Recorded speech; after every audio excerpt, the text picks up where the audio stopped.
afternoon, and thank you for joining us today. And now a look at the latest operations of ICE in Minnesota. A federal appeals court yesterday sided with the Trump administration, allowing ICE officers to detain protesters and use non-lethal munitions and crowd control tools. NTD's Daniel Monahan has more on the ruling. And it reverses a lower court decision that barred officers from taking such actions without probable cause. Judges said the Department of Homeland Security made a strong showing that its challenge is likely to succeed in court on the merits of the case.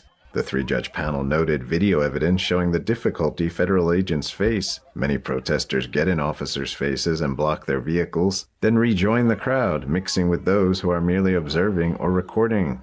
Attorney General Pam Bondi applauded the ruling, writing, "A liberal judge in Minnesota tried to handcuff ICE agents who are enforcing the nation's immigration laws and responding to obstructive and violent interference from agitators. This DOJ will protect federal law enforcement agents from criminals in the streets and activist judges in the courtroom." Orders Our Tom Homan is heading to Minnesota. President Trump wrote on Truth Social that Homan is tough but fair and will report directly to him.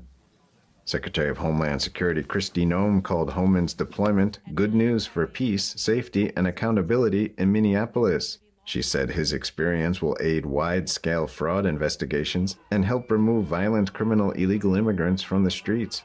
And President Trump said he had a very good phone call yesterday with Minnesota Governor Tim Walz, and that the two leaders are on a similar wavelength amid unrest in Minneapolis. Walz called the conversation productive, emphasizing the need for impartial investigations into the shootings in Minneapolis involving federal agents. He also reiterated his call to reduce the number of federal agents in the state. President Trump also said he had a very good phone conversation with Minneapolis Mayor Jacob Frey. The Democrat has been critical of the federal government's immigration enforcement surge in the city.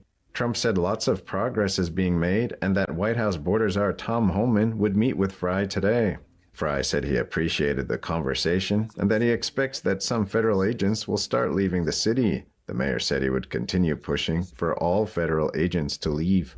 Assistant Secretary of Homeland Security Tricia McLaughlin responded to speculation that Commander-at-Large of the U.S. Border Patrol Gregory Bavino was fired. McLaughlin denied any dismissal, saying Bavino is a key part of the president's team and a great American. Daniel Monahan, NTD News. A judge in Minnesota has summoned the acting chief of ICE,